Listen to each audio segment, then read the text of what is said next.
Okay, it says it's all broadcasting. All right. Just want to see how many people. We've got 2 attendees so far, 3. It's going on up. We'll just wait maybe 1 or 2 more minutes. Good morning to everyone that's joining, all of our attendees.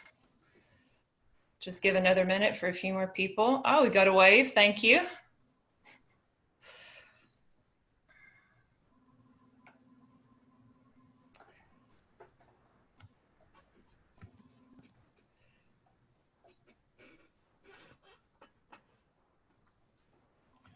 All right, we're up to 25 attendees. It's great.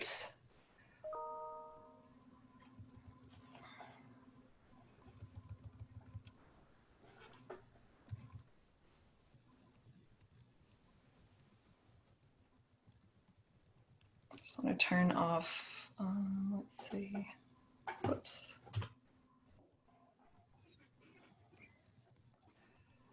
All right, let's see.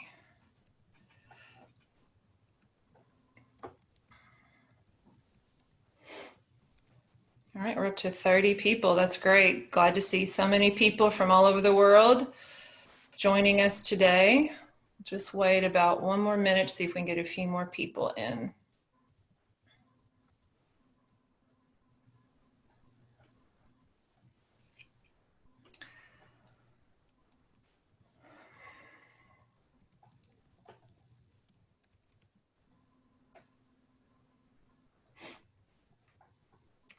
All right, well, we haven't had any more people join us yet, but we're happy to have these. So I'm gonna turn it over to Gary to get us started.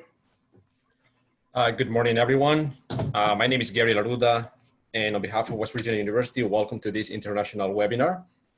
In the next couple of minutes, we'll go over some brief information or general information about what the admissions process is at West Virginia University, as well as providing you some general information of this institution as well.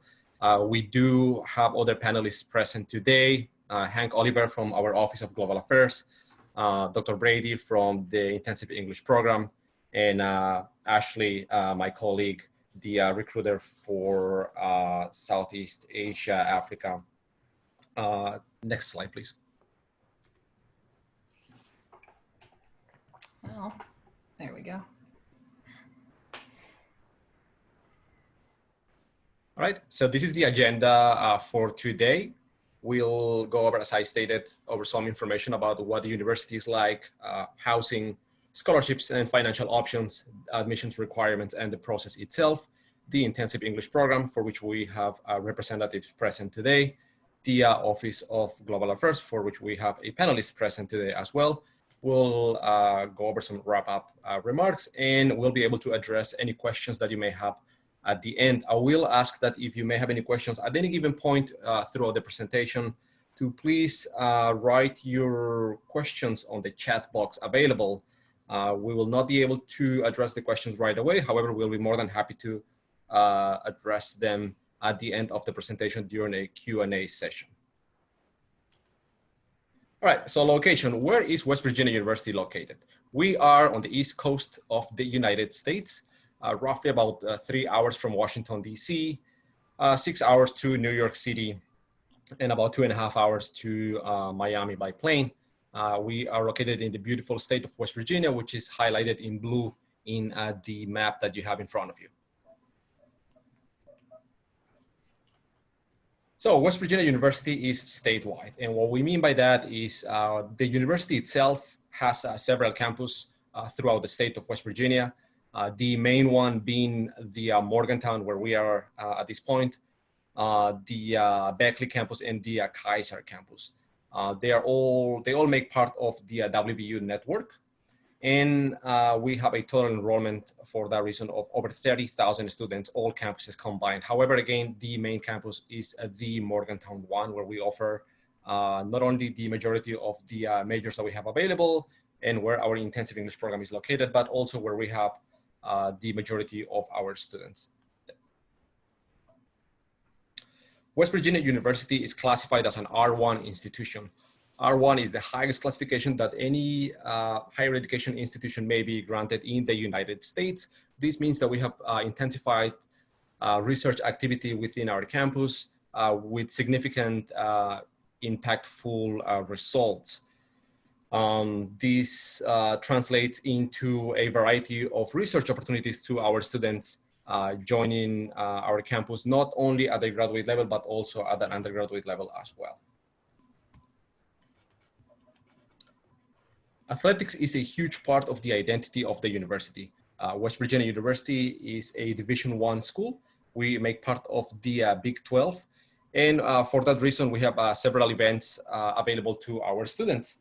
As I had said, athletics is a huge part of the spirit of the university, and you'll be able to see that not only if you were to visit our campus, but I'm sure also if you were to Google the school or trying to find any additional audiovisual material online. Just to put into perspective, the football stadium that we have, for example, has a capacity of over 60,000 people in it. So again, athletics makes part of a very significant part of the identity of the university. We see ourselves as a big school with a small school feel. And what we mean by that is that even though the university is quite large in terms of infrastructure and enrollment, once you break the school down into the different colleges and schools housed within the university, and you break those down into the different programs housed within those colleges and schools, you'll be able to see that as a student, you're actually a member of a much smaller component of the university, which is crucial to you in terms of understanding what the ratio is, which at this point is 18 students per one faculty. In the Morgantown campus, we offer over 130 undergraduate majors for a total of 380 majors. That includes, of course, graduate programs housed within 14 different schools and colleges, plus an honors college. In addition of this, of course, we have our intensive English program, and we'll get into much more detail of this program in a second. The Morgantown campus actually is quite extensive. We cover the city of Morgantown, located in the north of the state of West Virginia. And it's made of three different areas: our downtown area, our Evansdale area where engineering is located, and our health and science area where we also have our hospital. We like to say that we work smart and we play smart. And what we mean by this is we want our students to continue growing outside the classroom. For this, we have over 420 different student groups led and organized by our students with all the support of the university. We have different clubs, for example, a Latin American students club, an international students club, a finance club, a poetry club, a lacrosse club, community service clubs, etc. Quite a variety, over 420 of these ones. So this is a great opportunity to, especially for freshmen or incoming students, to connect with other students, particularly from other parts of the world, and just engage in a new social network through activities that or that have all the support of the university. If for whatever reason you feel that your area of interest is not or does not have a club here represented, you're always more than welcome to create your own. It's a very simple process, and you have all the logistic support from the university.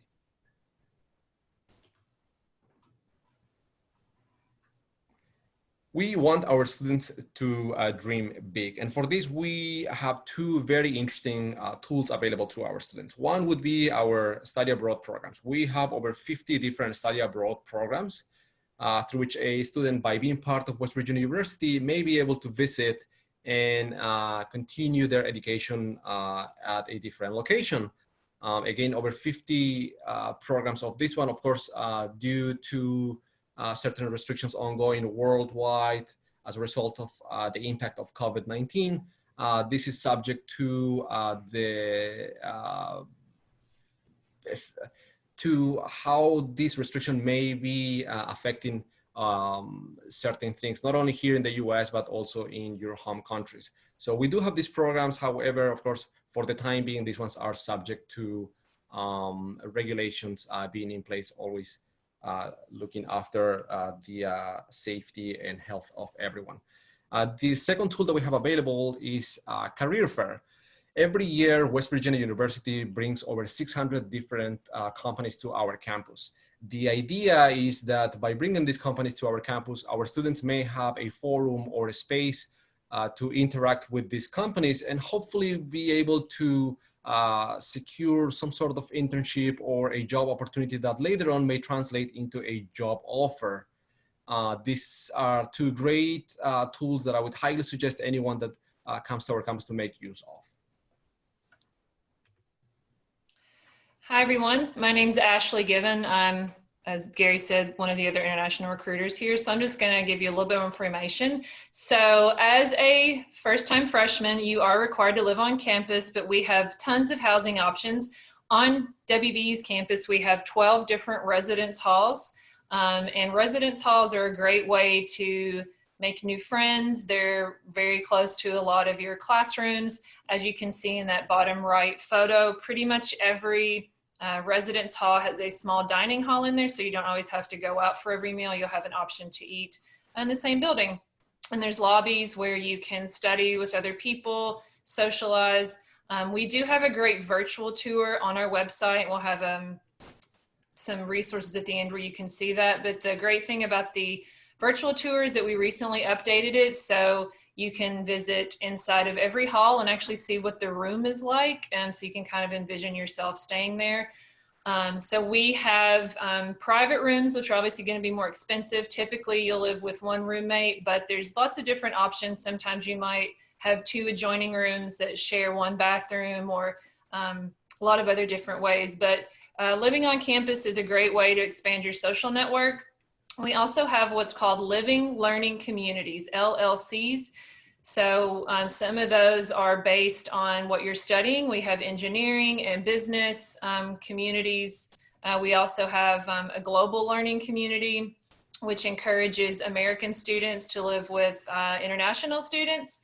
So that's a great way to meet some other Americans and meet people from other countries. And living on campus just provides you a good network, good safety network and support should you need it. So I'm sure that finances are a big concern for everyone, but we have a lot of options to make your education affordable and achievable. We have special scholarships just for international students. They are merit-based, which means they're just based on your grade. So we use what's called GPA, which is grade point average. That's an American system that we use. So when you apply, we have experts who will evaluate your transcripts, and we will convert your grades from whatever country education system that you're in into the American GPA. As long as you have a 3.0 GPA at the time of admission, you can get at least $5,000 a year. It goes up to $7,000 a year if you have a 3.5 GPA. These scholarships are renewable, and as long as you keep up your GPA throughout your 4 years, you'll get this every year. The great thing about this international student scholarship is that it is for any major. It does not require an application. It does not require SAT or ACT. It's just based on your GPA. There are no letters of recommendation or personal essays required. We also have some other scholarships from each department. So Gary mentioned we have 14 different colleges on campus. Within those colleges, like the business college, engineering, creative arts, they have their own scholarship set aside. However, you would need an ACT or SAT score for most of those, but you are eligible to get multiple scholarships should you meet the requirements. Another option is that international students can work on campus up to 20 hours per week. You can't work off campus, and I don't want to get into too much depth, but it's a great way to not only defray some of your living cost, it's a great way for you to get some work experience, to network, and build some experience. We do offer payment plans as well. So you would sign up for those after you're admitted and before you enroll, and that will break it up a little bit more. Typically, you only have to pay for your tuition after you enroll in courses. So your first year, you wouldn't know anything till after you physically come to campus, enroll in classes, and then you would get a bill in August, and then a bill in January. So you don't have to worry about paying it all up front. So if you decide to apply, Gary and I and other people in our department are happy to help you. Everything is online. We do have our own application. It takes about 20 to 30 minutes to fill out. We also take the Common App if you want to use that.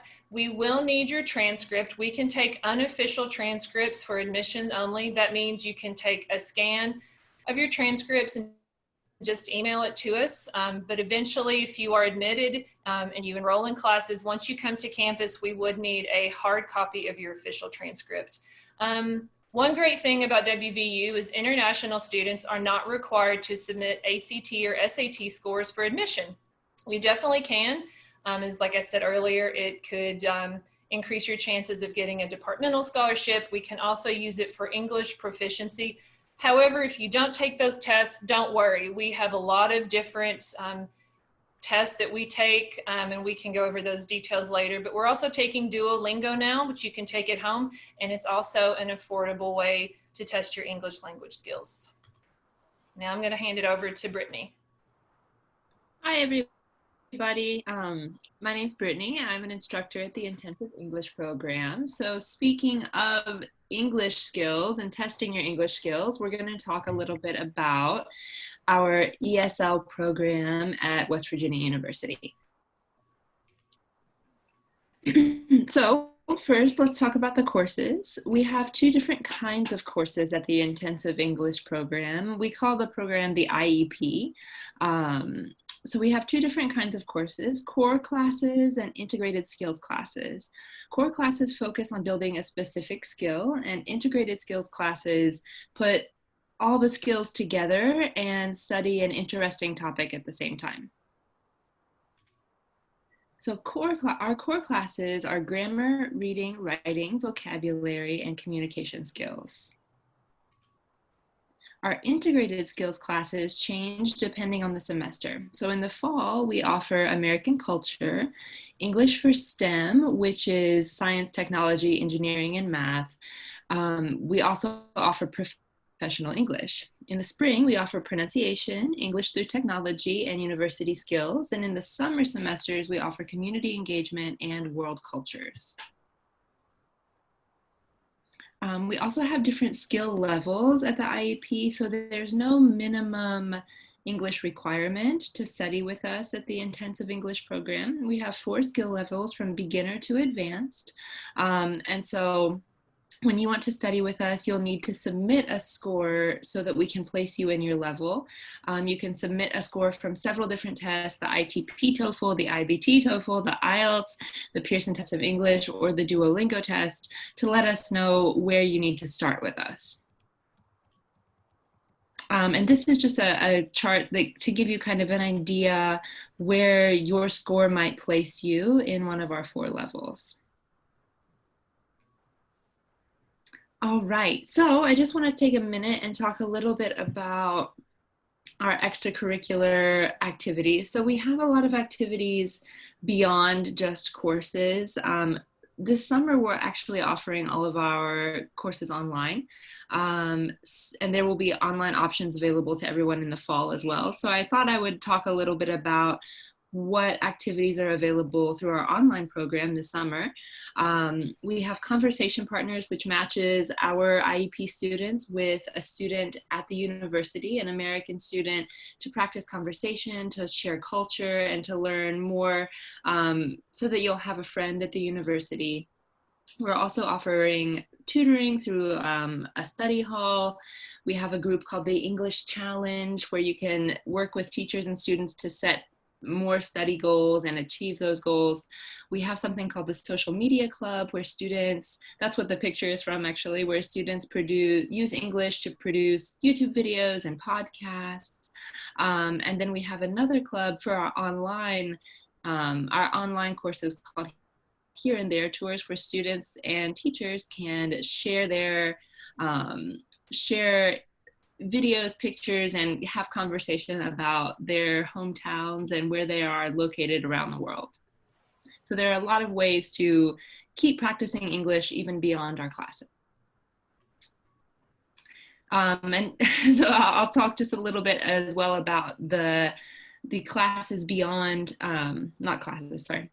I'll talk a little bit more about our face-to-face classes. So when we have classes in person, we also have a lot of the same programs. Conversation Partners operates in person, tutoring offers in person, English Challenge, Social Media Club. We have other things that we can't do online that we can do in person. English in Action is a bi-monthly activity that we do that uses English to have fun. We also do cultural events for holidays and other important events in American culture. So we gather together and enjoy those events and parties, and we take trips into the community. The photo that you see is from one of our trips to the WVU Adventure Course and Zipline. So we get our students into the community to have experiences that they'll remember. One more thing I want to say is that the IEP, our purpose is to help students transition into university life. So for our students at the higher levels, we offer support as they move on to their studies in their major at WVU. So after finishing our highest level, level 4, students move on to West Virginia University and begin their studies in their major. And during that process, we offer support to those students for advising, choosing their classes, taking any other placement tests that they'll need to take, scheduling their courses, all of that kind of stuff. So I want to take a minute because I know that many of you probably have concerns right now about immigration and visa timeline and how the coronavirus will affect your studies and your plans. And so because of the coronavirus, we have moved our program online this summer, and in the fall we are going to continue to offer an online option. So you don't need to stress too much about if you have plans to study English and you have plans to go to the university, we can make that happen. So I just want to say a little bit about our online courses. Our online courses have live face-to-face class meetings with our instructors. I'm one of them, so if you take class, you'll get to hang out with me. We also have a lot of high-quality online learning activities that you do on your schedule. So you have live meetings with your instructors, but you also have practice and assignments that you do on your own time, just like with a normal course.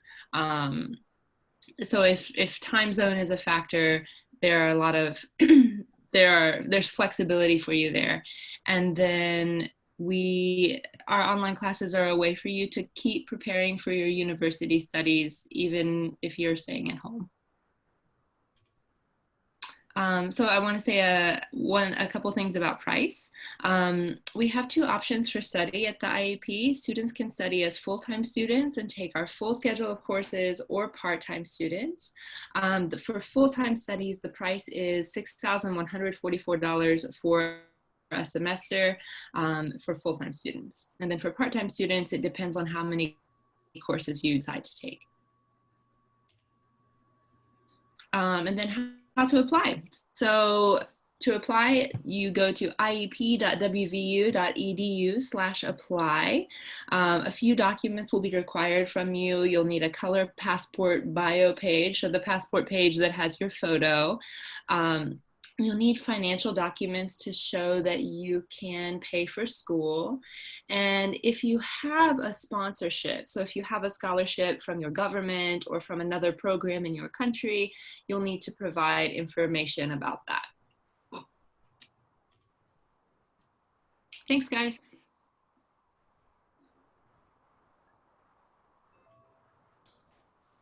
All right, and I believe, Hank, could you talk a little bit about the Office of Global Affairs?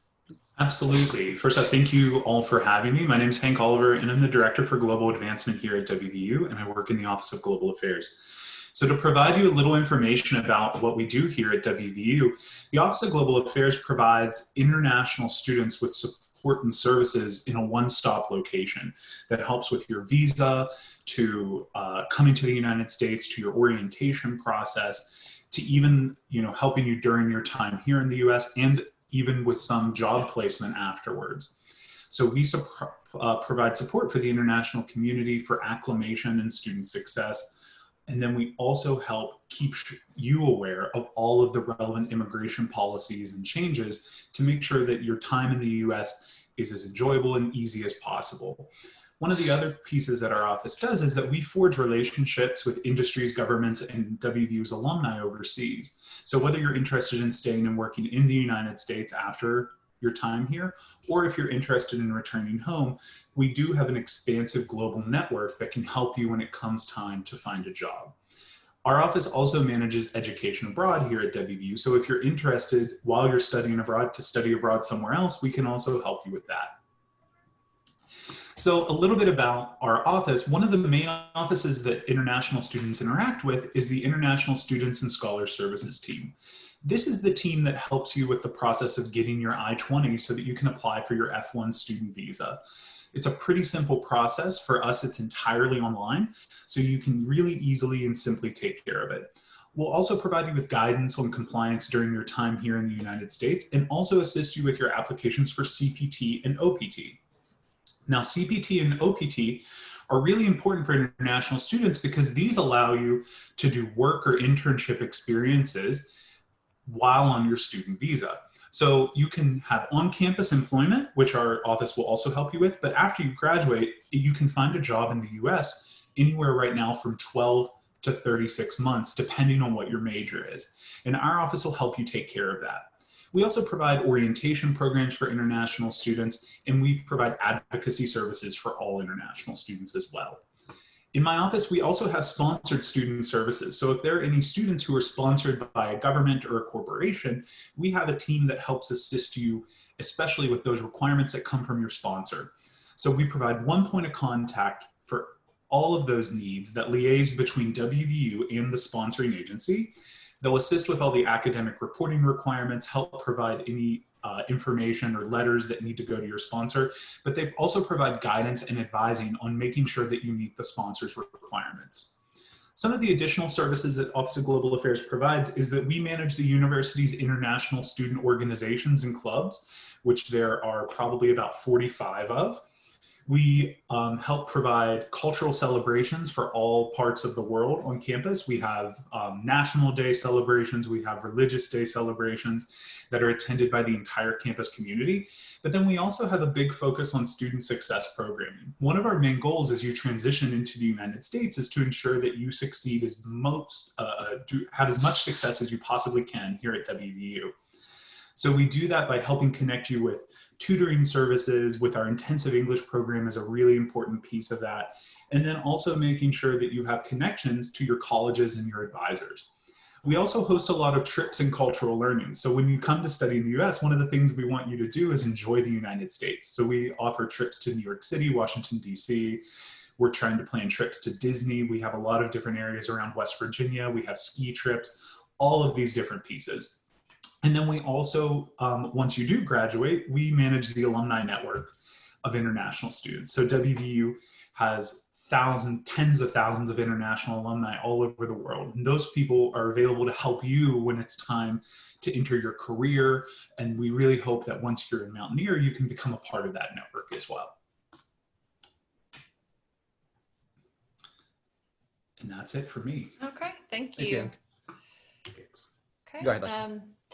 Hi, it's Ashley again. Just wanted to give you a brief overview of what the timeline would be like as far as applying for direct admission. So if there's anyone out there who is interested in fall 2020, I think most of you are juniors and probably interested in next year, but we are still accepting applications for fall 2020. But for those of you that are looking to enroll next year in fall 2021, that application will be available probably this August, early August. Typically, once we receive all your documents, it takes about 3 weeks on average for us to make a decision. We're here to help you that whole time. So then in early fall, after you are admitted and pay an academic deposit, then you could apply for housing.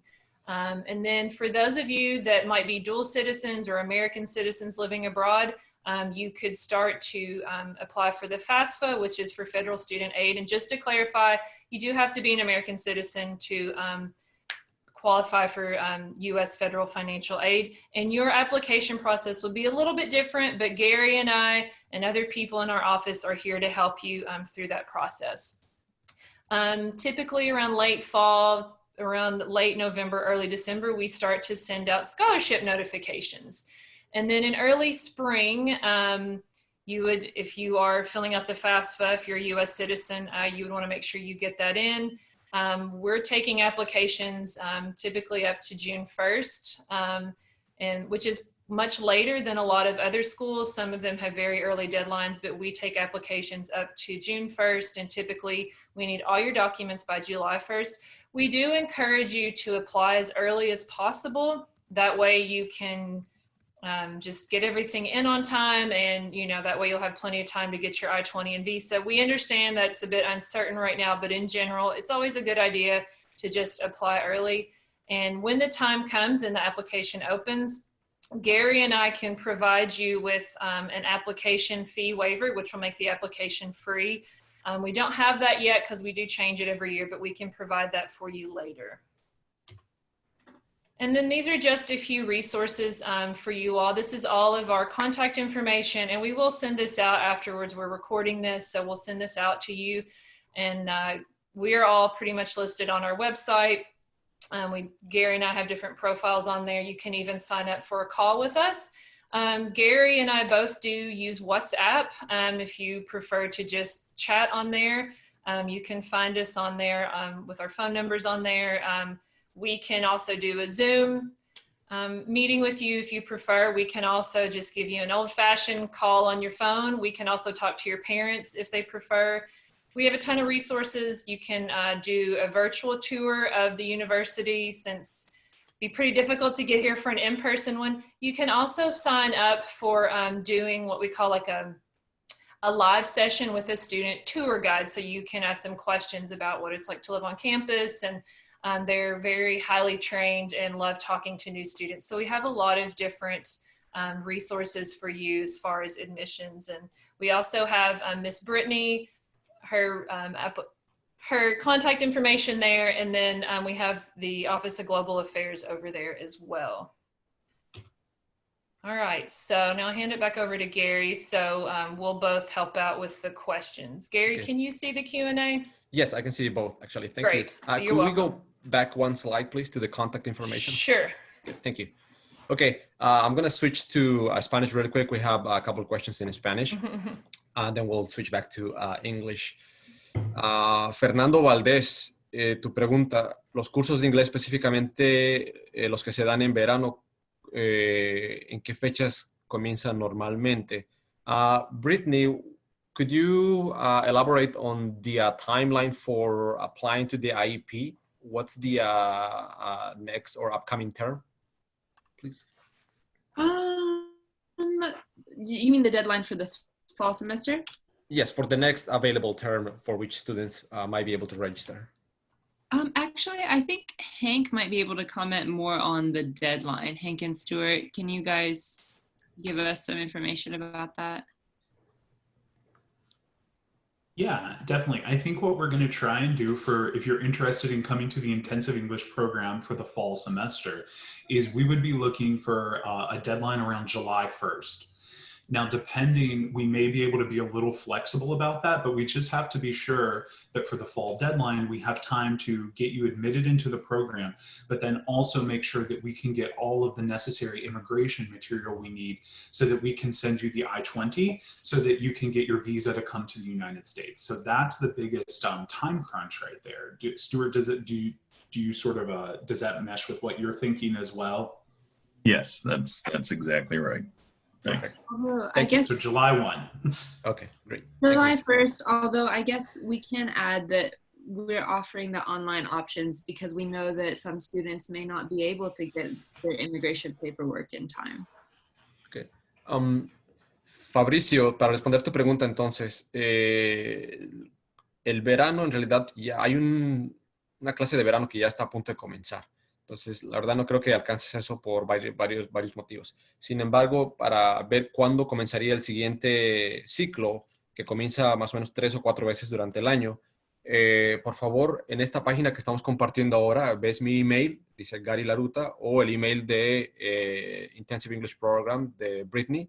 Si me lo envías a mí en español, yo encantado de ayudarte, porque hay ciertas consideraciones que hay que tomar en cuenta, como si es que las embajadas han reabierto sus oficinas en sus países para proporcionar la visa que se requiere. Si es que todavía existen las restricciones, nosotros veremos la posibilidad de dar o continuar dando las clases online como lo hemos estado haciendo hasta ahora. Entonces, mándame un email, por favor, para hacerle seguimiento y ahí yo te colaboro exactamente con las fechas y con la información que tengamos más actualizada.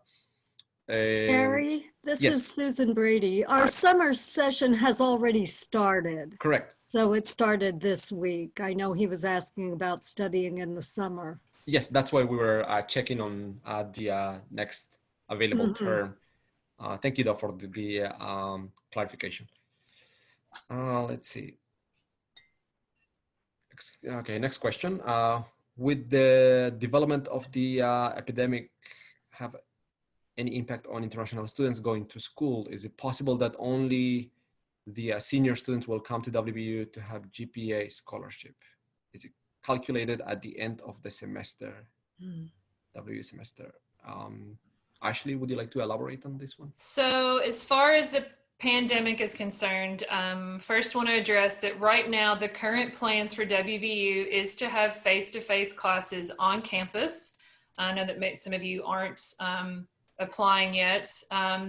As far as when to apply and when we can look at your transcripts, typically your last year of school. So if you're about to start your senior year or your last year, whatever year that might be, I know everyone has a different number. We can look at all of your classes up until then. And that's actually what we do for American students as well. We know that it's your senior year and you're taking classes. So we want to see what you've done up until then. So if you haven't graduated yet, don't worry. As long as you're in your last year, we can evaluate your transcripts for admission up until that point. And then we would need your final official transcript after you're admitted and once you come to campus. Thank you, Ashley. Let's see. Could you explain what are the benefits of being an IB student when you apply to the university? Sebastián Torres, tu pregunta es si vienes con el International Baccalaureate. Si vienes con el título de International Baccalaureate, eso puede suplementar la necesidad de presentar un examen de inglés, como el TOEFL, etcétera, porque consideramos que obviamente viniendo con la diploma del International Baccalaureate significa que obviamente tú has tomado clases en inglés y tu nivel es bastante competitivo, lo suficiente como para entrar a una universidad. Entonces simplemente necesitaríamos tu diploma y las notas que hayas obtenido durante el tiempo que hayas sacado este International Baccalaureate en tu colegio. ¿Ya? Entonces necesitaríamos eso. En cuanto a becas deportivas, sí existen becas deportivas. Tendrías que enviarme un email para que yo se lo envíe al coach pertinente y él se pone en contacto contigo para ver qué disponibilidad hay. Hay becas, pero como decía, la universidad es parte de, los equipos son de primera división, entonces es bastante competitivo, pero sí, obviamente la opción está ahí presente. Entonces me envíes un email, por favor, y yo encantado de ponerte en contacto con el coach o el equipo necesario.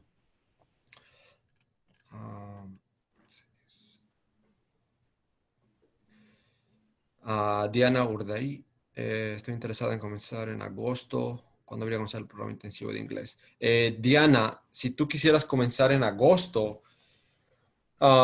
pues no te da tiempo para entrar a nuestro programa de inglés, pues este ya ha comenzado, el de verano. ¿Ya? Y el siguiente estaría comenzando más o menos ahí por agosto probablemente.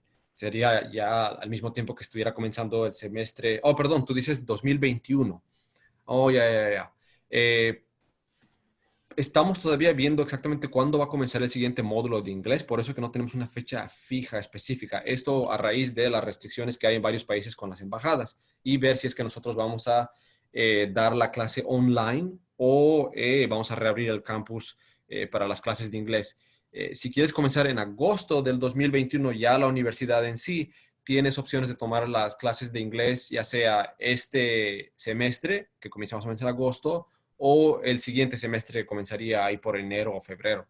Entonces tendrías esas dos opciones para nivelarte, o en el peor de los casos, el verano del 2021, que va a durar unas 5 o 6 semanas y a su conclusión vemos si es que estás al nivel para entrar a la universidad. Si no quisieras optar por eso, obviamente siempre está la opción de tomar algunos de los exámenes que habíamos mencionado, TOEFL, IELTS, Duolingo, etcétera, desde la comodidad de tu hogar.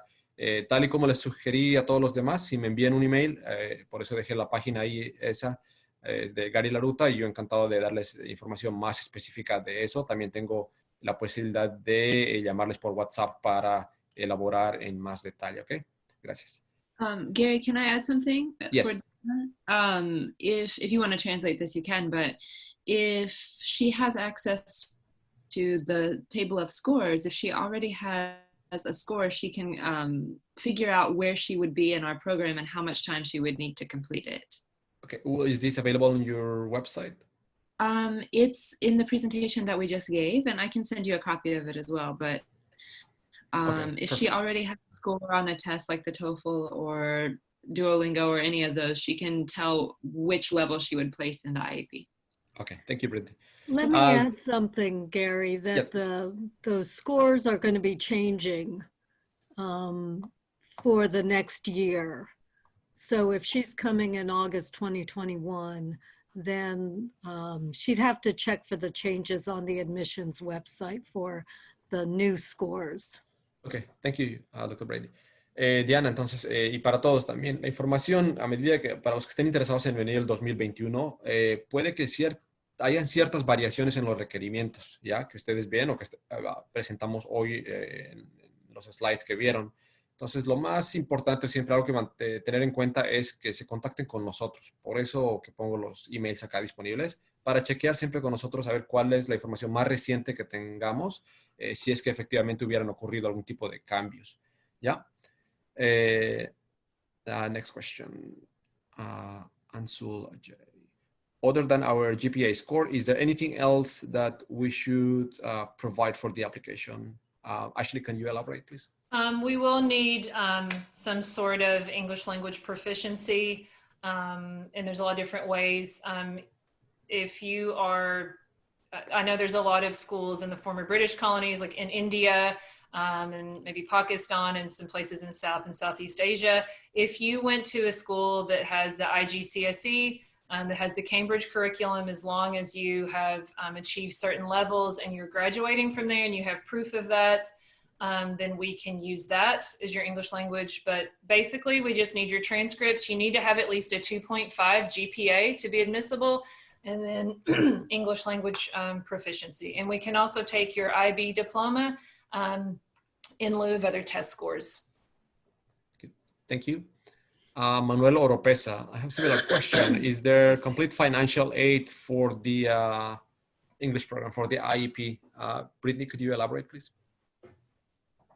That's probably a better question for Dr. Brady. And unfortunately, I think the answer is no. All right, that would do. So, Manuel, no hay asistencia financiera para el programa de inglés. Lo que hablamos de becas, scholarships, etcétera, eso es para los undergraduate programs, ya después de lo que sería el IEP. But I think there's maybe another question in the chat from Adelina Hakome. I don't know if that's how you pronounce her last name, but she asks, I want to enroll in the full-time program. Am I going to be able to work on campus? I don't know if anybody else can comment on this, but another option to help with your finances if you want to study English with us could be working a part-time job. Can anybody else comment on that? So I would be happy to. So yeah, if you're a full-time student in the intensive English program, it would be very challenging to find a part-time position because of the scheduling, but it's not impossible. Now, if you are in a full-time course of study, it is possible to gain student employment, but it's really important to remember that if you're an international student, that your employment must be in an on-campus position. However, WVU has ample on-campus positions available, whether that be in many of the offices are hiring international students, or dining, or in housing. There's a lot of positions that are available. And it is possible, but the key is you just have to find a job that's going to work with your student schedule. So you really can't count on it ahead of time. It's not something that you should consider as a guarantee, but there are many of them available. So you just want to be sure and try and find one once you get to campus that won't interfere with your schedule. Because the key point is that you have to still be a full-time enrolled student in order to qualify for any type of on-campus employment. But international students in the United States are limited to employment on campus. Let me add that we have had students, we have had IEP students who are doing part-time work on campus. So it is possible. It might be a little tricky, but it is possible. Good. Thank you. The next question for graduate programs, are there any changes on the start date due to the pandemic? I can take that one, and Stuart, if you want to jump in, you can. So just also want to introduce Stuart Wells. He's our Assistant Director of International Admissions. Right now there is, like I said, we're still trying to we're having courses. We understand that you might not be able to come if you cannot get your I-20 in time, if embassies are not open. So if you decide to apply and you are admitted for a certain term and you can't come, it's okay. We can actually defer your enrollment. Yeah, that's right. Thank you. All right. Thank you. Next question, Fernando Cerruto. ¿Hasta qué porcentaje otorgan becas y qué requisitos se necesitan? La presentación va a estar disponible en nuestra página web. Se los vamos a enviar por email, si es que nos hubieran dado su email, y van a poder revisar estos slides nuevamente. En uno de esos slides está los requisitos de becas. Ashley, could we go back to the scholarships Sure. or financial options available, please? Thank you. Ahí está, Fernanda, perdón. Sí, ahí está cómo otorgamos las becas de hasta $7,000 anuales basado en tu GPA, que tendría que ser 3.5. Ahora, yo entiendo que el sistema en sus países puede que sea diferente, ya sea la calificación del 1 al 10, del 1 al 100, del 1 al 7, de 1 a 70, etc. En cambio, nuestro sistema es del 1 al 4. Ya, entonces es 3.5 sobre 4 para la beca de $7,000 anuales. Ya el costo de la universidad es $25,000 más o menos solo por tuition. Le restan $7,000 anual y esa es la diferencia, es la que hay que pagar. Aparte de eso hay becas de cada departamento, no siempre disponibles, pero normalmente sí las hay. Es decir, si tú aplicas a la universidad te acepta, te damos una beca de $7,000 y tú estás aplicando al programa de Mining Engineering, por ejemplo. Ya puedes consultar con la Facultad de Ingeniería para ver si es que ellos tienen becas adicionales del departamento de Mining Engineering. Entonces hay una beca adicional, la posibilidad está ahí. No es garantizado, pero sí la opción está disponible frecuentemente. Next question, Heidi Cassiani. From Colombia, I'm a chemical engineering student. I'm very interested in studying a master's or doctoral at WVU, and I would like to know how can I apply to scholarships as a researcher?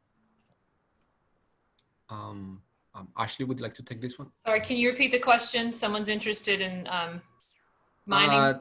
Master or a doctoral at WVU, and would like to know how can I apply to scholarships as a researcher? Okay, great question. So we do not offer scholarships at the graduate level. Scholarships are only for the undergraduate level, but at the graduate level, once you're admitted, well, let's back up a step.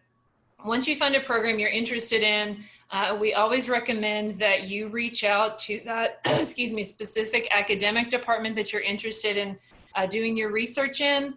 There's typically always a contact listed on that particular page for admission requirements, and you can discuss your research interest with that particular person, and they can tell you more about funding. So typically at the graduate level, you can have funding comes in the form of being a graduate assistant or teaching assistant. So that means to get a tuition waiver, you would teach classes at the undergraduate level. You might be a teacher's assistant helping grade papers and exams, administering exams. You can also help do research in a lab or doing something else, assisting a professor. So those are available, but they vary by each department. So that's why we recommend that you reach out initially before you even apply to that particular department to get more information on the availability. It is limited each year, but we do have quite a high number of international students that have come here and done research. All right, thank you, Ashley. The next question, Adelina Giacome. How much does housing cost for international students? That will be subject to where you would like to reside or the house where you'll be placed. I would highly encourage you to check the website housing.wvu.edu, I believe it is. Not only you can see the cost of each of the options that we have as far as housing, but also you'll be able to see what each one has to offer. I believe there's also a virtual tour available, so you can actually see what the rooms or apartments would look like. Next question, what level of English do I need to have to be exempt from any English stuff? Stuart, would you like to elaborate, please? What level of English would you need to have to be exempt from the testing? Was that the question? From any English proficiency requirements, I believe.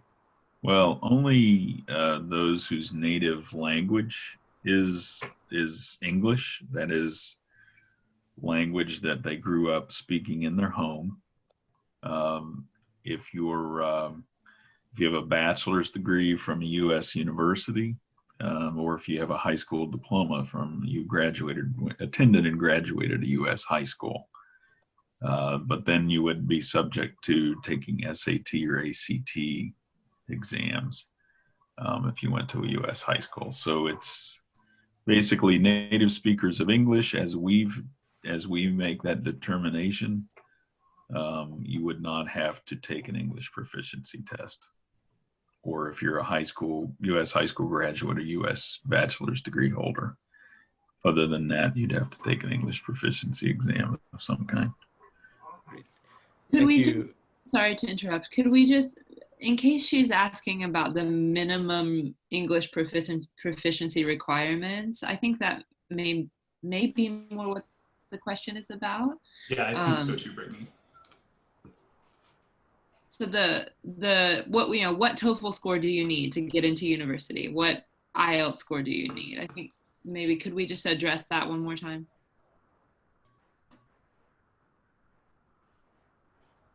Sure. Stuart, do you want to answer that? Oh. Well, the TOEFL requirement, if you're applying for 2021 admission, fall 2021, is 79. The IELTS requirement for fall 2021 is a 6.5. And the Duolingo requirement for fall 2021 is a 105. That's also available on the undergrad admissions webpage, which I just put in the chat. So if anyone needs to find that, it's right there, and then you just scroll down a little bit, and then it lists all the different exams and what their proficiency requirement is. Great. Thanks, Hank. Next. So just to be clear, sorry.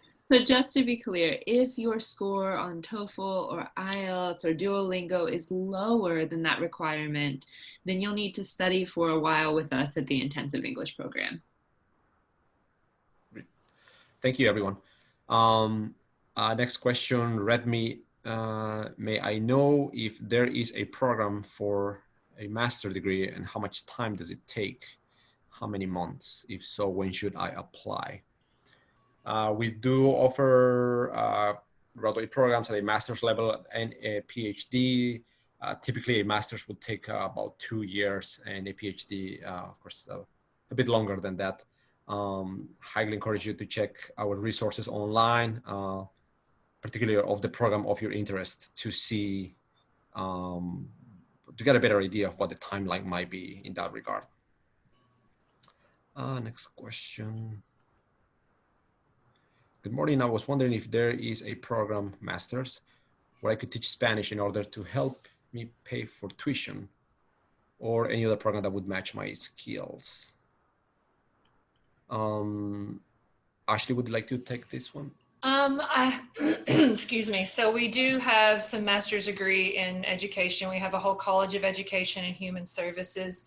I believe we have a TESOL program. Stuart, Yes. do you know? We do. Okay. And Susan, thank you. I'm not as familiar with it, obviously. So we do have that. As I mentioned earlier, funding opportunities would, excuse me, be dependent on that academic department, and you'd have to reach out to them, but you could get a teaching or some sort of graduate assistantship. I can address, World Languages has a master's degree in Spanish, in addition to in TESOL, which is teaching English to speakers of other languages, and also in linguistics. So we do have graduate teaching assistantships available for teaching Spanish in the World Languages department, but we offer them to students in our own program. So if you're wanting to be a student in a different program and are hoping to get an assistantship for teaching Spanish, we really reserve those for students in our own program.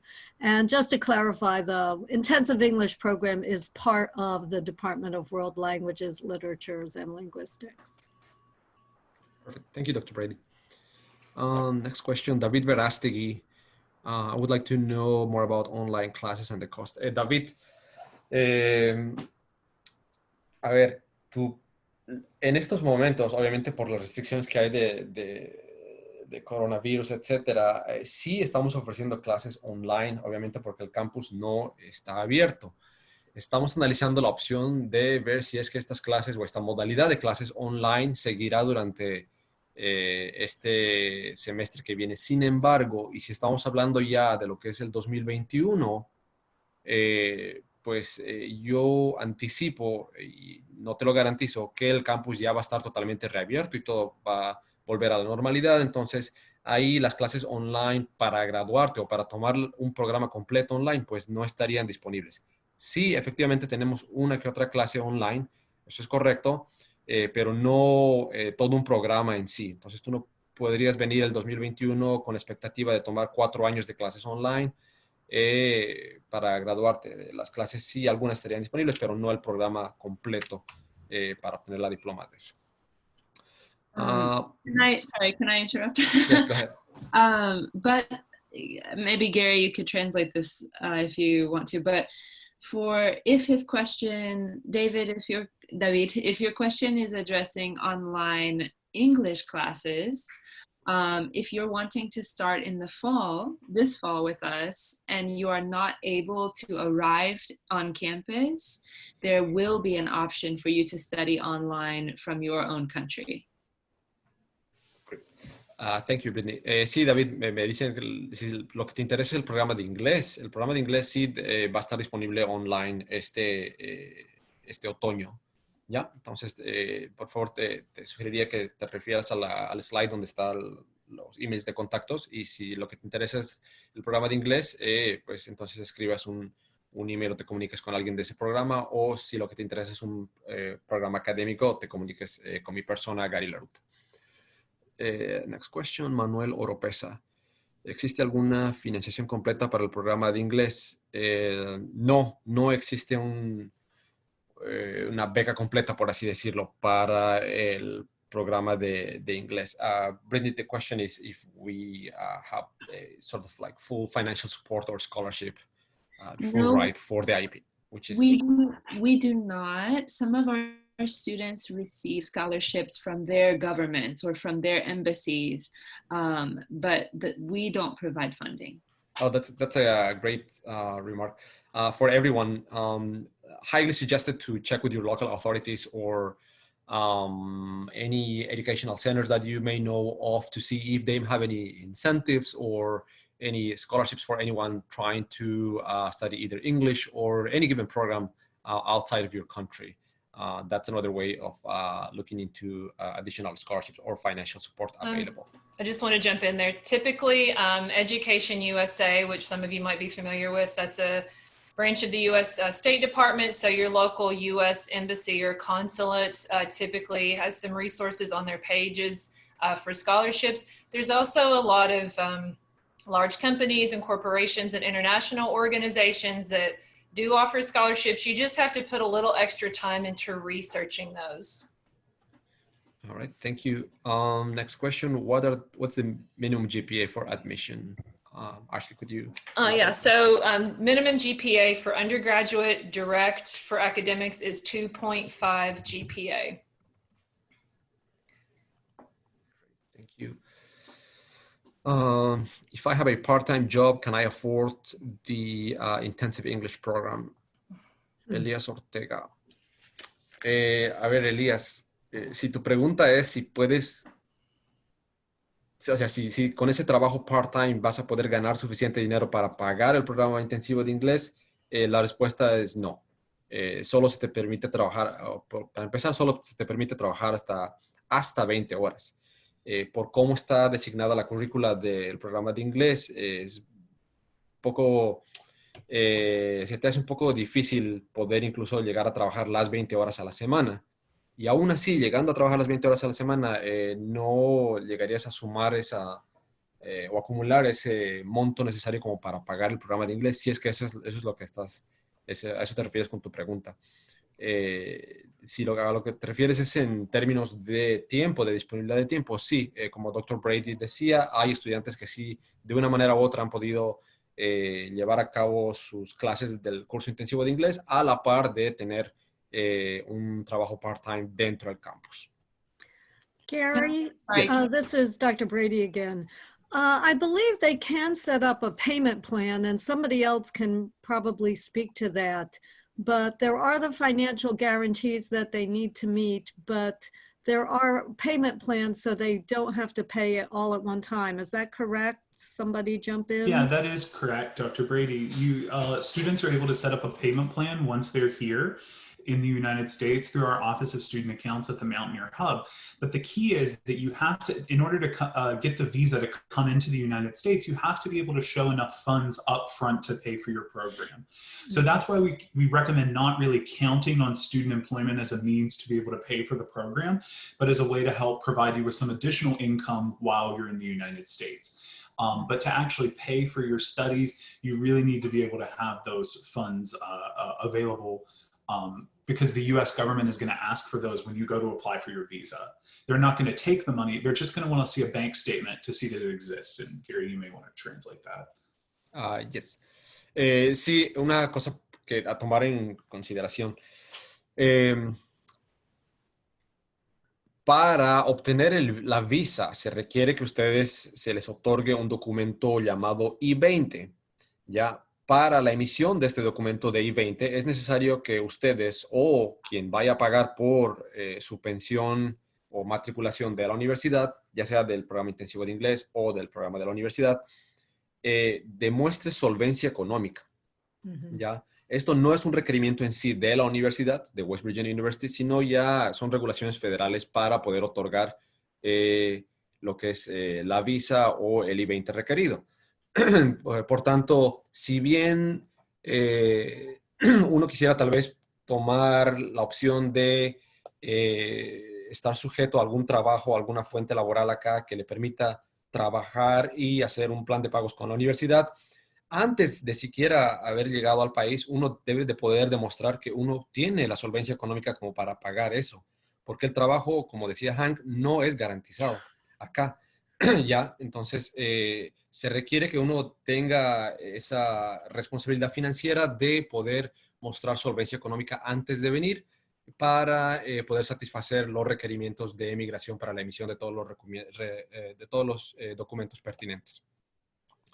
Can I add something? Yes, go ahead. So Elias, if finances are a concern, if you want to start studying in the fall, this fall, you may consider our online program for English, because with online you don't have all of the same living expenses, depending on your situation in your home country. Gary, I don't know if you want to translate that, but it is something to consider. Sí, Britney lo que decía es que si les interesa venir a la clase de inglés y hay ciertas restricciones financieras que ustedes tengan, incluso restricciones de migración o de viajes, el curso intensivo de inglés se va a llevar a cabo online durante el otoño. Entonces lo pueden tomar y eso obviamente es bastante beneficioso para aquellos que quieran ahorrar dinero en estadía, pues podrían tomar las clases desde sus hogares en sus países sin incurrir en gastos de lo que implicaría viajar y tener que buscar una residencia acá, etcétera. Simplemente estuvieran pagando la matriculación de la clase online, que es la misma que los chicos que estuvieran acá habrían de tener, ¿ya? Thank you, Brittany. The next question, with all due respect, can you guys give me a guarantee to get a job? Of course, if I get good remarks. No. No. Short answer, cannot. We cannot guarantee any sort of job, either a research position or a 20-hour limit on campus jobs. Yeah, sorry, we just cannot guarantee that. Next question. How much money can you save from working on campus? Would anyone like to elaborate on this? Sure, I would be happy to. So typically, right now in the United States, the minimum wage is around $8. So you can, depending on the job you're doing, you can earn, the job may pay right at the minimum wage, or it could pay a little bit more. So, but let's say hypothetically that you got a student employment job that paid $9 an hour and you were able to work 20 hours a week. That would be $180 a week, or $720 a month. Now, after taxes, that would go down to around $500 a month that you would be able to get from student employment. So, what I always say is that every person lives very differently, in terms of how much they want to spend on their living expenses and their food and things like that. But again, we really, you shouldn't count on having student employment as the way to finance yourself in the United States, but it can definitely help and be an added bonus to make your life a little more comfortable while you're studying. Okay, thank you. Next question. Stephanie González Salvador. Buenos días, ¿cuánto es el pago anual por la carrera? Para las carreras de programas de licenciatura o pregrado, tiene un costo más o menos aproximado de $25,000 anuales, ¿ya? Anuales, con un adicional de más o menos $10,000 anual también, por lo que sería housing y un plan de comidas. Entonces estamos hablando de más o menos alrededor de $35,000 anuales. Esto antes de aplicar cualquier tipo de beca. Ya, entonces eso se aplica, es una regla general para todas las carreras a nivel de pregrado.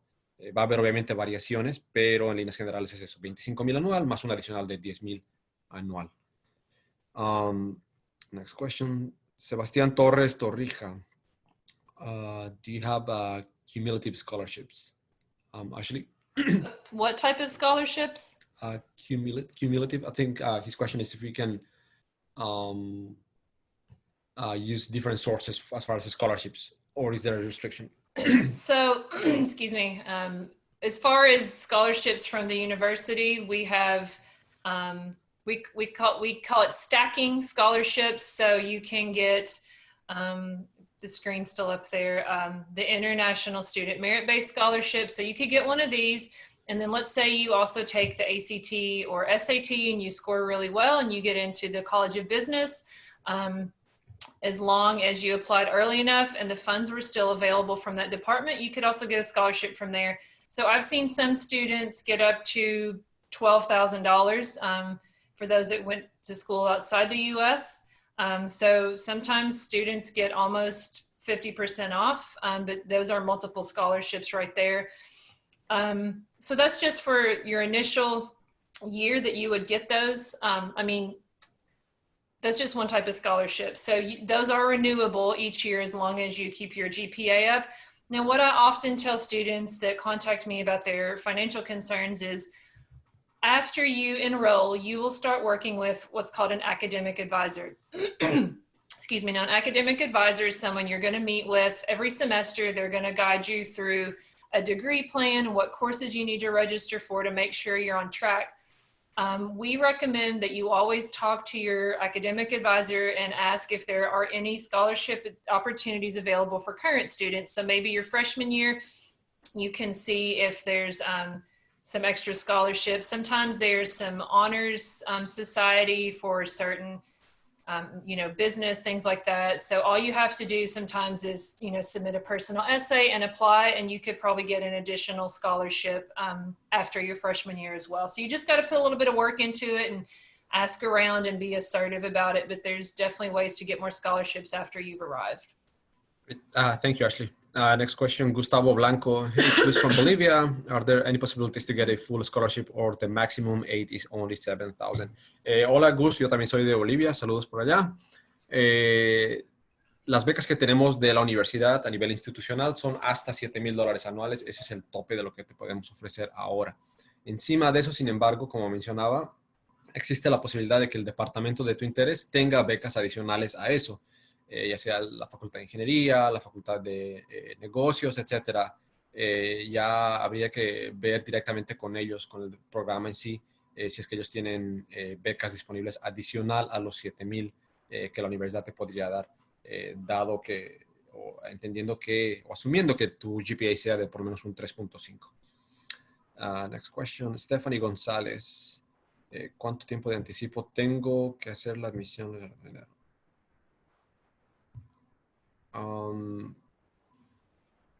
La aplicación la puedes comenzar ya en agosto de este año, Stephanie. El proceso de aplicación se abre un año antes de cuando comienza clases. Es decir, si las clases comienzan en agosto de 2021, en agosto del 2020 ya se abre la ventana de aplicaciones.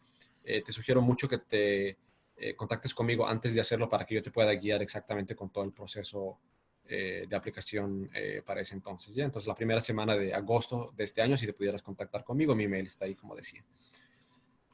Sebastián Torres, thank you. I have another question. Do scholarships tend to accumulate? For example, I have a 3.7 GPA, and you can take the SAT, and you get a good score. Are there any SAT scholarships? Ashley? That would be for the departmental. So the international merit-based scholarships do not require SAT or ACT. They're just based on GPA. So you could get that. And then if you are admitted to, say, engineering or business, I always use those. And if you have a good SAT score and you meet that requirement, you could be eligible for one of those scholarships. But we don't have a special scholarship set aside just for those high test scores. It's typically coming from the departments, and they would also have a GPA requirement paired with a test score requirement. Thank you, Ashley. Next question. For fall 2020 new students, are there any restrictions entering the United States right now? And are there any delays for visa applications at this point? Does WVU have any updates regarding such situation? Hank? Yeah, so unfortunately, the situation due to COVID-19 has left us all with a lot of questions and a lot of uncertainty. And I wish I had definitive and specific answers, but the situation is continuing to evolve. For example, there's still many countries that are not permitted to enter the United States at this time, and most of the United States consular services around the world are suspended, so people aren't able to get visas. Now, if you're interested in coming for the fall, what we're doing is we're working on scheduling international students who are not able to come into cohorts so that your courses can be online for your first semester, and then you can come in the spring. Once ideally consular services have resumed, you can get a visa and everyone can enter the United States. Now, if that's something that you're just simply not interested in, that's totally understandable. And what we would ask is that you just work with our admissions team and the Office of Global Affairs to defer your admission until spring. So there are two options. There's really three options. So you can either come, to the United States, and that really just depends on where you're coming from, unfortunately. And there's a lot of specific nuances, but if you have questions, feel free to reach out to Global Affairs and we'll help you work that out. You can do online courses for the fall, or you will be able to defer your admission until spring and come at that time. I hope that answers it. Thank you, Hank. Next question regarding the IEP. What would be the expected total cost for the IEP? It depends how long they need to study in the IEP. So let's answer first semester. Could you, Ashley, could you scroll back to our cost Sure. slide?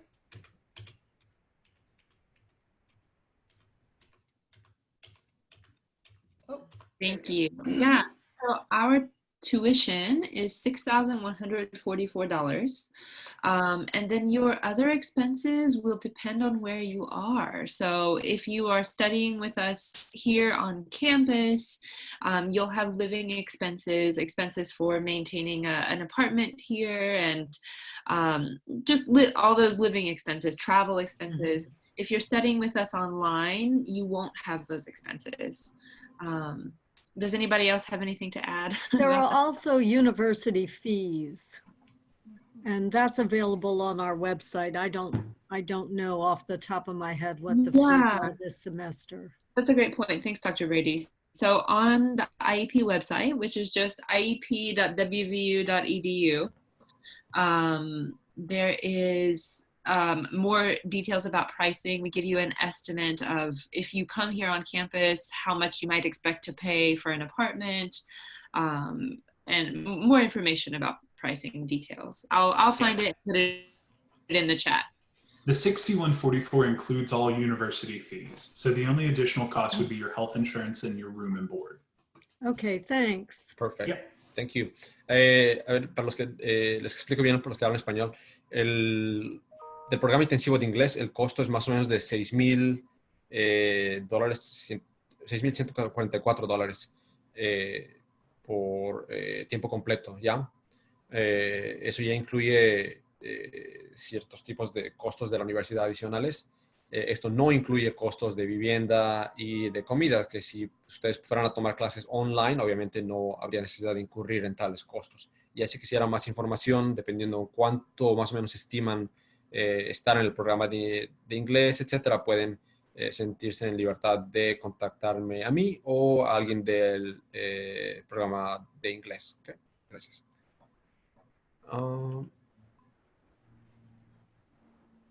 I feel like we have addressed all the questions. Does anyone see any questions that we have not been addressed by chance? I want to say something. I see a question from, I think, Nilda. And she was asking about scholarships for master's students. But did anybody comment on TA positions?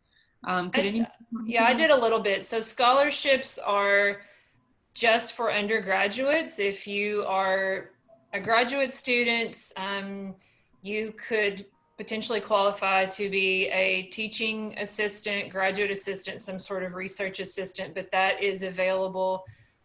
It's different from every department, so we recommend that you go to the page of the academic department that you're interested in applying to, maybe doing research and talking to them about what sort of funding opportunities, because it's different for each department. Her question was in Spanish. Gary, could you translate that, please? Nilda, no tenemos becas en sí, ya, para lo que es maestría y doctorado. Y esto para todas las personas que estén interesadas en programas de posgrado. Posgrado entendiendo que es una maestría o un doctorado. No existen becas para maestrías y doctorados. Sin embargo, tienen la opción de ver si es que hubieran, bueno, dos cosas. Uno, si el programa de su interés tuviera algún tipo de vacante para hacer programas de investigación o trabajo de investigación. En tal caso, ustedes calificarían para ciertos beneficios porque vendrían como estudiantes que también vendrían a hacer investigación. Se les da un tipo de descuento ya eso tiene que ver estrictamente con el departamento o con el programa en sí. O una segunda opción sería que vengan y puedan enseñar algún tipo de clase.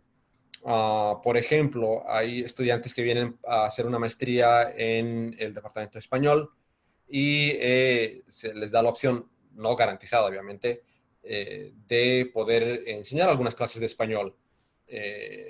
Entonces, eso de alguna manera les ayuda a sobrellevar todo lo que sería costos de la maestría o el doctorado ya en sí. Entonces, hay esas dos opciones, pero becas como tal no están disponibles. There are what are called meritorious tuition waivers.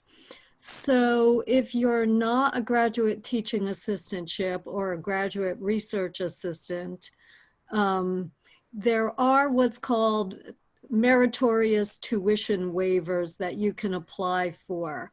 Each department is given a certain number of tuition waivers, and then most departments have a rating system of who gets a tuition waiver and how many credits they get a tuition waiver for. I don't know if that was very clear, Gary. Yes. Thank you, Dr. Brady. Sí, entonces me dice acá Dr. Brady que ciertos departamentos puede que tengan estos tipos de descuento al mérito, no siempre disponibles obviamente y sujetos a disponibilidad, pero que sí hubiera esa opción.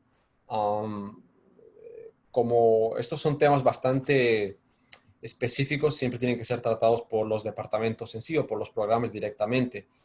Vale decir que la universidad como tal no tiene mucha potestad de decidir a quién se le da o no se le da cualquier incentivo que esté disponible. Este está sujeto nuevamente a la disponibilidad y los requerimientos que tenga cada departamento. Thank you. So a lot of great questions today. Yes, I believe that we have addressed most of the questions. I see there are some other questions from other folks. However, these ones have been addressed from answering the questions of somebody else that may have brought up that issue earlier. Would anyone have any further remarks or comments from panelists? Just wanted to thank everyone for joining us today. We know you probably get a lot of invitations from different schools or different things, and we know things are strange right now, so we really appreciate you taking time out of our day and joining us. And we're all here to help you apply, and we hope to see you on campus either this year or next year, and we hope you all stay healthy and safe. Thank you, Ashley. Thank you all so much. Thank you, Thank Hank. you. Thank you, Dr. Brady. Thank you, Brittany and Stuart. If anyone would like to contact any of us, please feel free to do so. The contact information is in one of the slides. This presentation will also be made available online for anyone that would like to do a recap of this one. We'll let you know how you can access this one. If you, for some reason, don't hear from us or you don't see any email from us in upcoming days, please contact us so that we can make this one available to you guys. And one more thing, sorry. Yes. We will probably also be sending out a brief survey. It shouldn't take more than 5 minutes. It should be very short. We'll probably send that out sometime next week. We just want to get your feedback on what was helpful, if there's anything else we could have included. So if you have a few minutes to do that next week, we would really appreciate your feedback on how we can improve it for next time. Gracias a todos por estar presentes. Nuevamente, si hay alguna pregunta que no os podéis responder, por favor me envían un email, gelaruta@mail.wvu.edu. Más que encantado de responderles. También si alguien habla portugués y puedo también hablar con ustedes o sus padres mediante WhatsApp. Pero por favor, siéntanse en libertad de comunicarse con la persona relevante que está en los slides con toda la información de contacto. Thank you, everyone. Thank you, the panelists and those attending. Thank you for the questions, great questions, and that will be all. Thank you. Okay. Thank you all. Bye-bye. Have a good day. Bye. Bye. Bye-bye. Thank you.